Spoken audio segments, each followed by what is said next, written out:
آج جو ہمارا ماحول ہمیں نظر آ رہا ہے، آج ہمارا معاشرہ جو ہمیں نظر آ رہا ہے، اس میں بے دینی، دین سے بیزارگی زیادہ نظر آ رہی ہے۔ اذان سے محبت نہیں، نماز سے محبت نہیں، محلے میں مسجد میں نماز جماعت کے ساتھ ہو رہی ہے، لیکن بہت سارے نوجوان جن کے پیروں میں چلنے کی طاقت ہے، جو عاقل ہیں، بالغ ہیں، جن کو اللہ نے عقل سلیم عطا فرمایا ہے، عقل عطا فرمائی ہے، وہ پاگل نہیں ہے، دیوانے اور مجنون نہیں ہے، وہ آ کر جماعت میں شریک ہو کر جماعت کے ساتھ نماز پڑھ سکتے ہیں، لیکن نماز سے دور ہیں، اور ایسے لوگوں کی تعداد زیادہ ہے نماز پڑھنے والوں کے مقابلے میں۔ جمعہ کی عظمت نہیں ہے، اہمیت نہیں ہے۔ جمعہ جس کو اللہ نے قرآن میں اس کی تعریف فرمائی ہے، اس کے نام سے مکمل ایک مستقل صورت اتاری گئی ہے، اس کے احکام بیان کیے گئے ہیں، اللہ کے نبی صلی اللہ علیہ وسلم نے اس کی فضیلتیں بیان کی ہیں، لیکن امت کا ایک بہت بڑا طبقہ وہ ہے جس کے دل میں جمعہ کی عظمت نہیں ہے، جمعہ کی وقات اور اہمیت نہیں ہے۔ دین بیزارگی یہ بہت زیادہ عام ہوتی جا رہی ہے، دین سے دوری یہ بہت زیادہ، نماز پڑھنے والوں کی تعداد ہے، نماز نہ پڑھنے والوں کی تعداد زیادہ ہو رہی ہے، حلال کمانے والوں کی تعداد کم ہوتی جا رہی ہے، حرام کمانے والوں کی تعداد زیادہ ہوتی جا رہی ہے۔ دور جانے کی ضرورت نہیں، صرف ہم اگر اپنے محلے کا سروے کریں، ہم اپنے محلے کا سروے کریں تو ہمیں ملے گا کہ ہر تیسرا چوتھا گھر جو کرائے کا ہے وہ کرائے پر نہیں بلکہ بھوگیے پر ہے، بھوگیے پر ہے۔ اب یہ بھوگیا کیا ہے؟ بھوگیا ناجائز ہے، بھوگیا حرام ہے، بھوگیے پر گھر لینا دینا، بھوگیے کی دلالی کرنا، یہ سب حرام ہے، ناجائز ہے۔ لیکن نمازی کیا، بے نمازی کیا، عوام کیا، خواص کیا، داڑھی والے کیا، بے داڑھی والے کیا، دیندار سمجھے جانے والے کیا، بغیر دیندار، ہر کوئی اس میں مشغول ہے۔ بھوگیا کسے بولتے ہیں آپ جانتے ہیں نا؟ بھوگیا یہ گھر ہے، اس کی قیمت 5,000 روپے ہے، ماہانہ کرایہ۔ مالک مکان سے یہ طے ہوتا ہے کہ 3 سال کے واسطے 3 لاکھ روپے دے دیے اسے۔ 3 سال کے بعد جب یہ بھاڑے والا اپنا گھر خالی کرے گا تو مالک مکان اس کو 3 لاکھ روپے واپس کر دے گا۔ اب یہ جو 3 سال رہا، اس کا مطلب کیا ہوا؟ آپ اس کو کسی بھی طرح جائز کرنے کی سوچیں، چلو بھئی اس نے اس سے 3 لاکھ روپے خرچ دیے، صحیح ہے، لیکن 3 سال جو رہا یہ کس بنا پر رہا؟ اس بنا پر کہ اس نے قرض دیا۔ اس کا مطلب یہ ہوتا ہے کہ 3 سال تک ہر مہینہ 5,000 روپیہ سود کے کرائے والا کھاتا رہا۔ اس کے کھانے کے لیے مالک مکان بھی ذمہ دار ہوا اور یہ خود بھی ذمہ دار ہوا، دونوں گناہ میں برابر کے شامل ہیں۔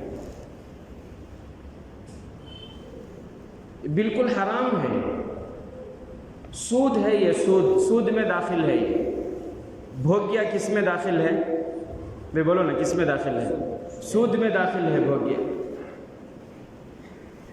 اور سود ایسا گناہ ہے، جناب آقا احمد مجتبیٰ محمد مصطفیٰ سرکار دو عالم صلی اللہ علیہ وسلم نے فرمایا اس کے بہت سے درجے ہیں، سود کے بہت سے۔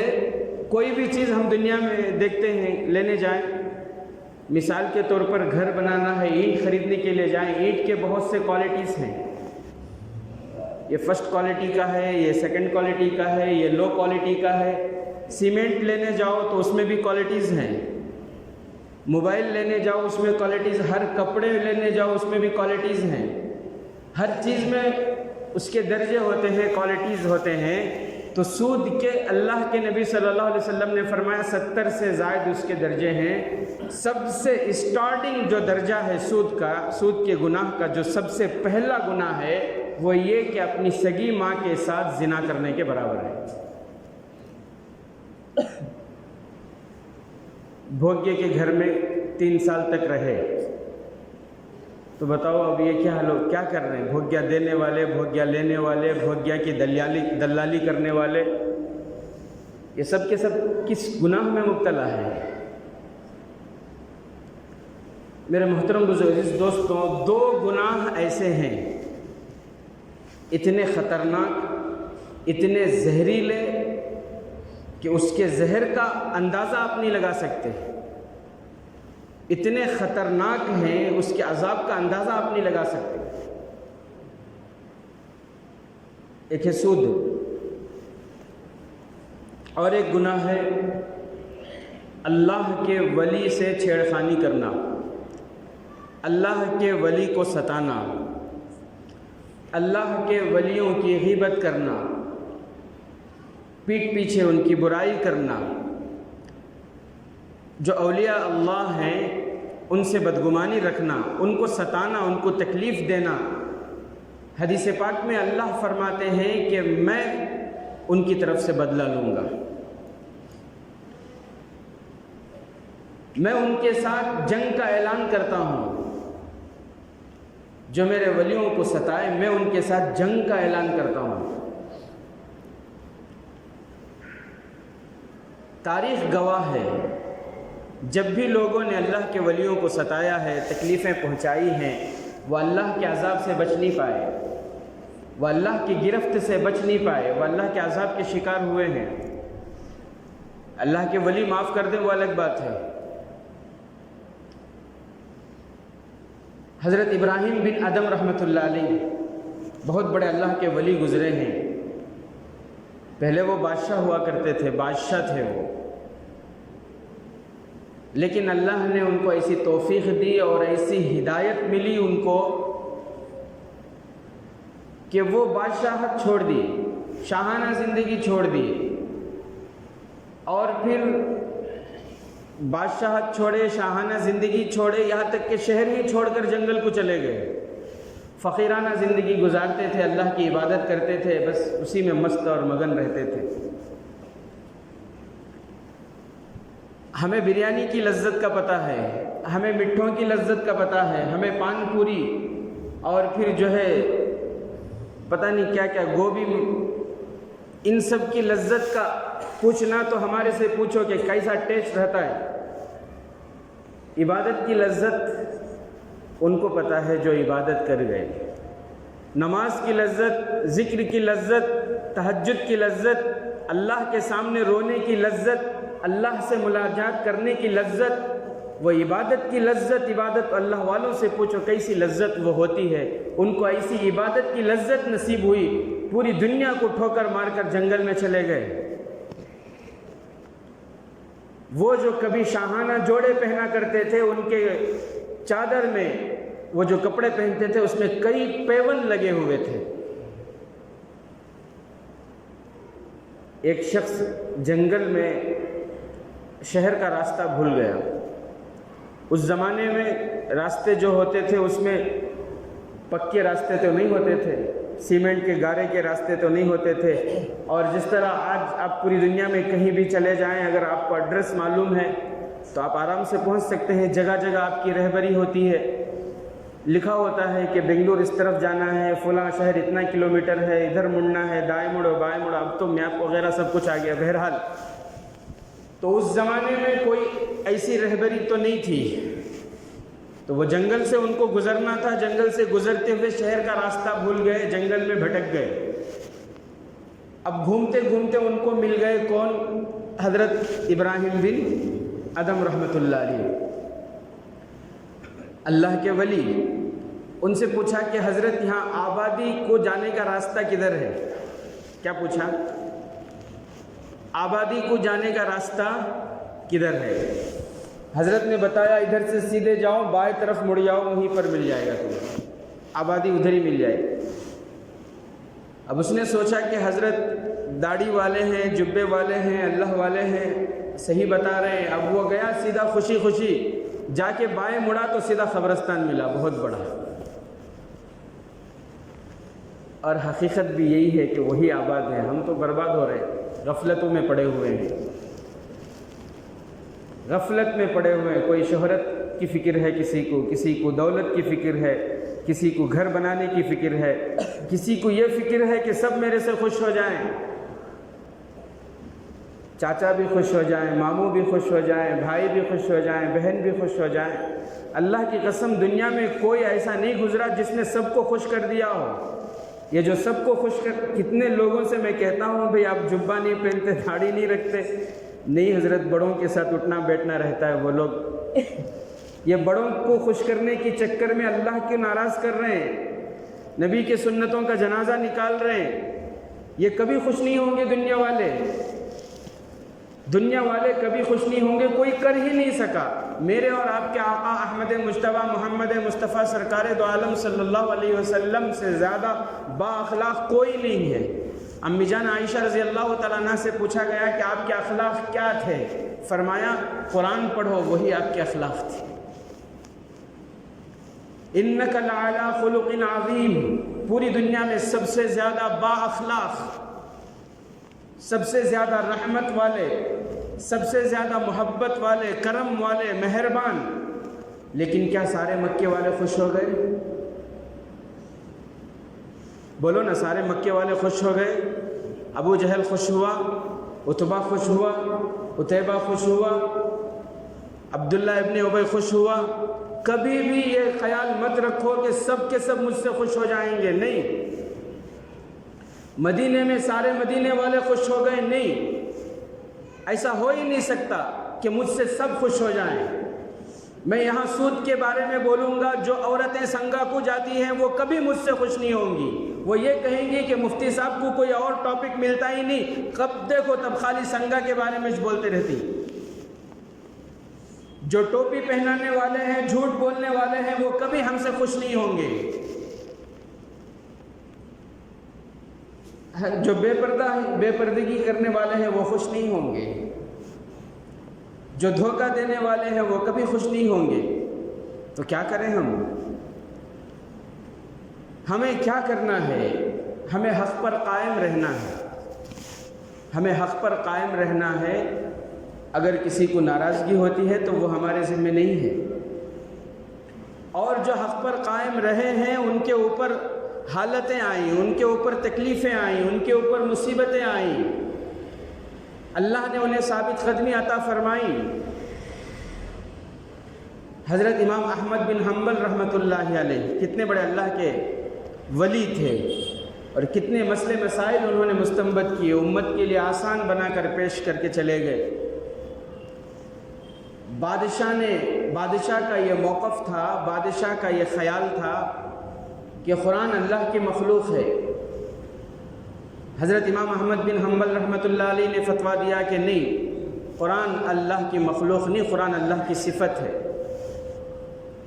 صرف ایک ہی بات، حضرت نے کوئی غلط کام نہیں کیا تھا، کسی سے شادی نہیں کی تھی، کسی کی بیٹی کو لے کر نہیں بھاگے تھے، کسی سے دھوکہ کا معاملہ نہیں کیا تھا، کسی کے زمین کو ہڑپ نہیں لیا تھا۔ صرف حضرت نے یہ کہا تھا کہ نہیں، تمہاری بات غلط ہے، قرآن مخلوق نہیں ہے، کیونکہ جو بھی مخلوق ہے اللہ کی بنائی ہوئی ہے وہ ختم ہو جائے گی۔ پوری دنیا مخلوق ہے، پوری دنیا ختم ہو جائے گی، فنا ہو جائے گی۔ یہ زمین مخلوق ہے، ایک دن زمین ختم ہو جائے گی، یہ آسمان مخلوق ہے، ایک دن ختم ہو جائے گا۔ یہاں تک کہ روح قبض کرنے والے فرشتے وہ بھی مخلوق ہیں، ان کو بھی ایک دن موت آ جائے گی، وہ بھی ختم ہو جائیں گے۔ لیکن قرآن مخلوق نہیں ہے، قرآن اللہ کی صفت ہے، اللہ کا کلام ہے۔ اگر مخلوق مانو گے تو پھر یہ ماننا پڑے گا کہ قرآن ختم ہو جائے گا۔ نہیں، قرآن ختم نہیں ہوگا۔ کیوں؟ اس لیے کہ وہ اللہ کی زبان ہے۔ جب زبان والا زندہ ہے اور ہمیشہ رہے گا تو اس کی زبان بھی زندہ ہے اور ہمیشہ، وہ قرآن اللہ کی صفت ہے۔ اس پر وہ قائم رہے، اس پر ان کو اتنا ان پر ظلم کیا گیا، ان کو پکڑ کر جیل میں ڈالے گئے اور پھر ایسے سخت کوڑے ان پر مارتے تھے، اسی کوڑے کی وجہ سے جیل میں ان کا انتقال ہوا۔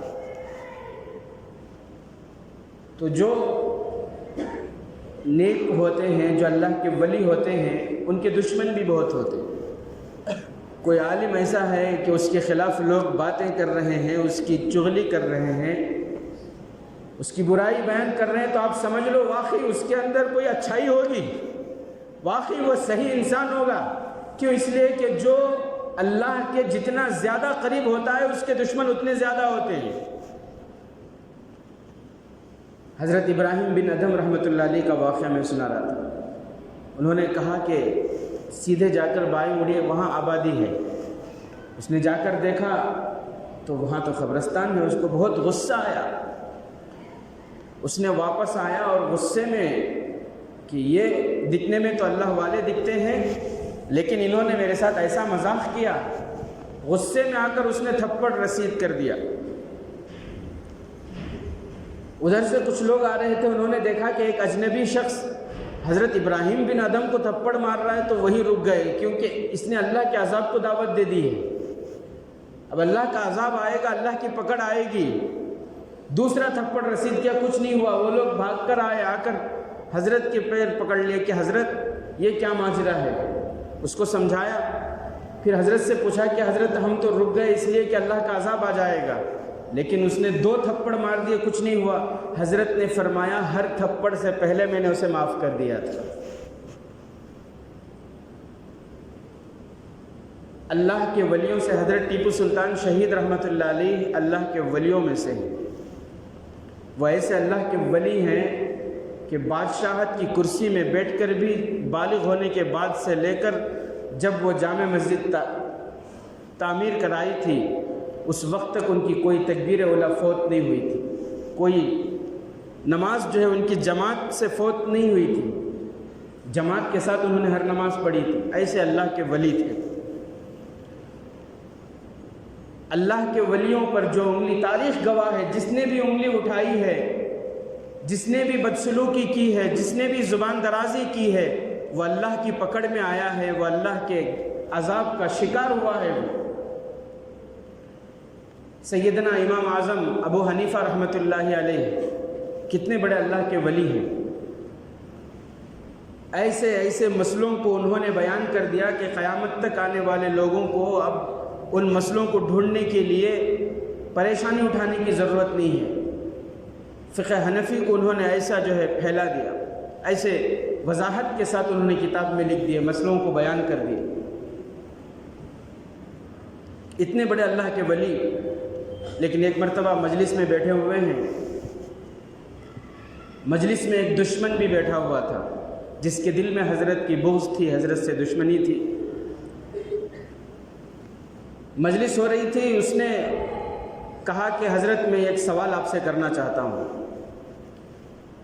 دینی مجلس میں کوئی سوال کرنا چاہے تو لوگوں کے ذہن میں کیا آتا ہے کہ نماز کے بارے میں پوچھے گا، وضو کے بارے میں، مسواک کے بارے میں، زکوٰۃ کے بارے میں کوئی مسئلہ پوچھے گا، یہی تو ذہن میں آتا ہے۔ لیکن وہ دشمن تھا، اس نے یہ پوچھا کہ حضرت میں نے سنا ہے کہ آپ کی ماں، آپ کی والدہ بیوہ ہیں، کیا یہ صحیح ہے؟ دشمن تھا نا، حضرت کو تکلیف پہنچانا چاہتا تھا بس، اور کوئی مقصد شاید اس کا نہیں تھا۔ حضرت کی والدہ بوڑھی تھی، ضعیف ہو چکی تھی، بیوہ تھی، تو اس نے پوچھا کہ آپ کی والدہ بیوہ ہیں۔ حضرت دل پر پتھر رکھ کر صبر کرتے ہوئے حضرت نے فرمایا کہ ہاں آپ نے صحیح سنا کہ ہماری والدہ بیمار ہیں، بوڑھی ہیں، بیوہ ہیں، والدہ بیوہ ہیں۔ تو اس نے کہا کہ حضرت میں آپ کے امی سے نکاح کرنا چاہتا ہوں اور آپ کو میں اپنا بیٹا بناؤں گا، میں تمہاری ماں سے نکاح کر کے تمہیں اپنا بیٹا بناؤں گا، اس لیے جاؤ، جا کر اپنے ماں سے میرے نکاح کا پیغام پہنچا دو۔ حضرت سینے پر پتھر رکھ کر زبان سے کچھ نہیں، کتنی تکلیف ہوگی کسی بیٹے کی جس کی ماں بوڑھی ہو چکی ہو، ضعیف ہو چکی ہو، اس کے بارے میں اس طرح کی لوگوں کے سامنے بات کرنا، لیکن وہ استقامت کے پہاڑ تھے، اللہ نے ان کو صبر عطا کیا تھا، کچھ نہیں کہا اسے۔ حضرت نے یہ کہا کہ دیکھو میری والدہ عاقلہ ہیں، عقل مند ہیں، اور شریعت کا مسئلہ یہ ہے کہ عورت کی اجازت کے بغیر نکاح نہیں ہو سکتی، عورت کی مرضی کے بغیر نکاح نہیں ہو سکتی، تو مجھے والدہ سے اجازت لینی ہوگی، آپ بیٹھو میں جا کر اجازت لے کر آتا ہوں۔ اگر والدہ اجازت دے دیں تو پھر اسی مجلس میں آپ کا نکاح ہے۔ سینے پر پتھر رکھ کر حضرت نے یہ بات کہی، اور پھر حضرت گھر کو گئے۔ مجلس والے کہتے ہیں اللہ کی قسم حضرت گھر سے نکلنے سے پہلے اس دشمن کا مجلس ہی میں انتقال ہو گئے۔ حضرت گھر سے باہر آئے تو فرمایا قتلہ صبری۔ اولیاء اللہ نے فرمایا، لوگوں نے کہا کہ امام ابو حنیفہ کے صبر نے اس کو قتل کر دیا، امام ابو حنیفہ کے صبر نے اسے مارا۔ تو میرے محترم بزرگ دوستوں، آج تک اللہ کے ولیوں پر انگلی اٹھا کر، اللہ کے ولیوں کو ستا کر، اللہ کے ولیوں کو گالی دے کر کوئی نہیں بچا اللہ کے عذاب سے۔ اللہ فرماتے ہیں میں ان سے جنگ کرتا ہوں، میں ان سے جنگ کرتا ہوں۔ دیوبند میں حضرت مولانا قاری طیب صاحب رحمۃ اللہ علیہ، حضرت مولانا قاسم نانوتوی رحمۃ اللہ علیہ کے خاندان کے، اللہ تعالیٰ نے بڑا کام ان سے لیا، 50 سال تک وہ دارالعلوم دیوبند کے محتمم رہے۔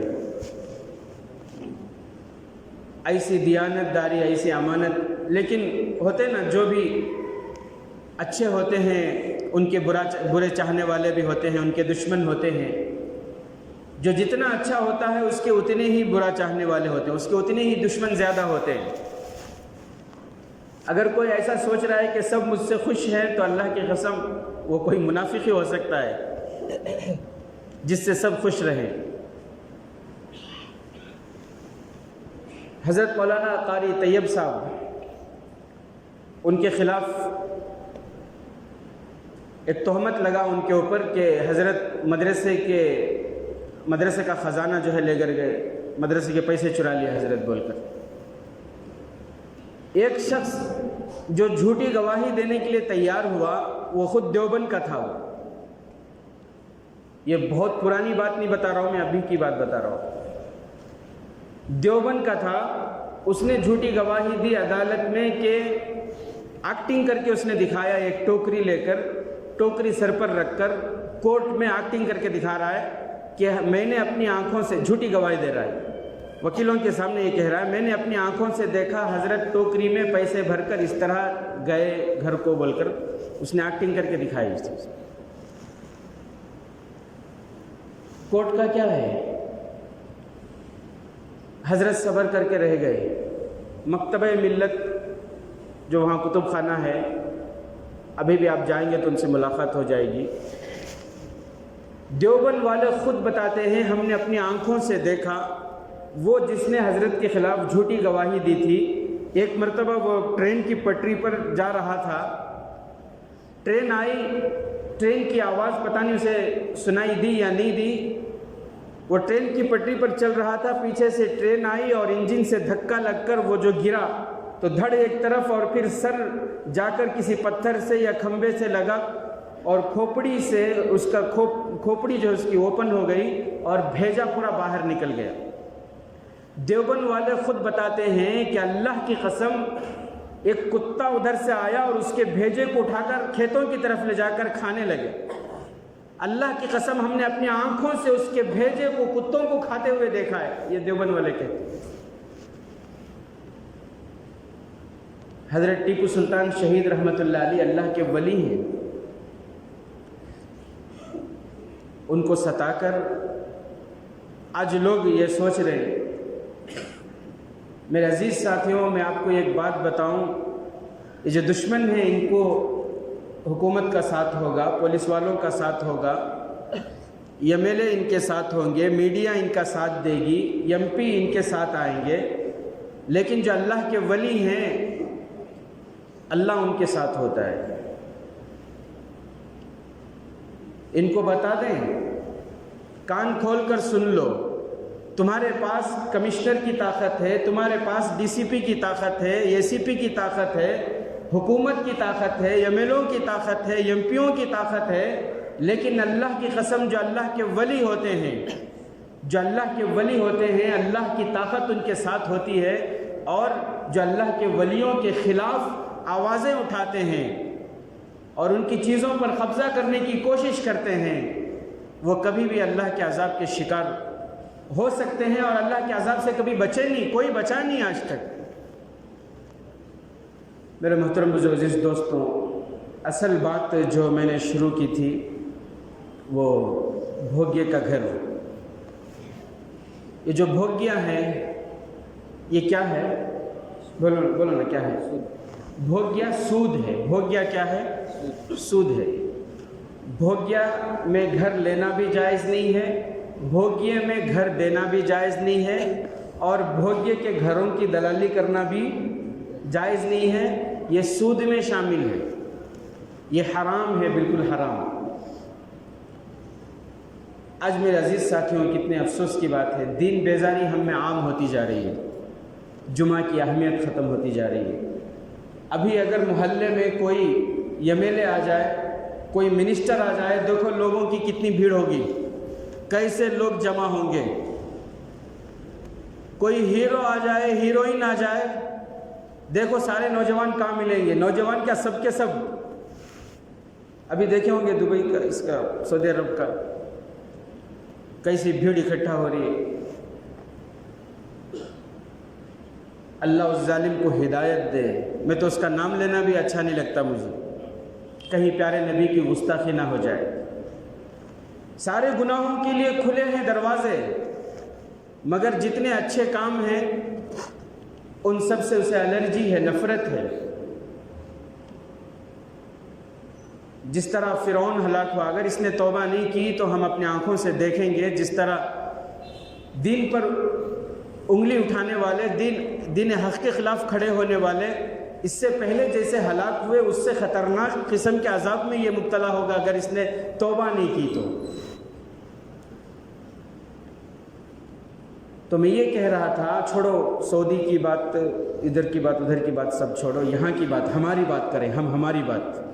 ہمارے محلے میں کوئی ایک بینک کا مینیجر آ جائے، بینک کا مینیجر آ کر یہاں بیٹھ کر یہ کہے کہ بھئی تمہارا آدھار کارڈ لا کو جمع کرو، 50,000 روپے لون دیتا ہوں،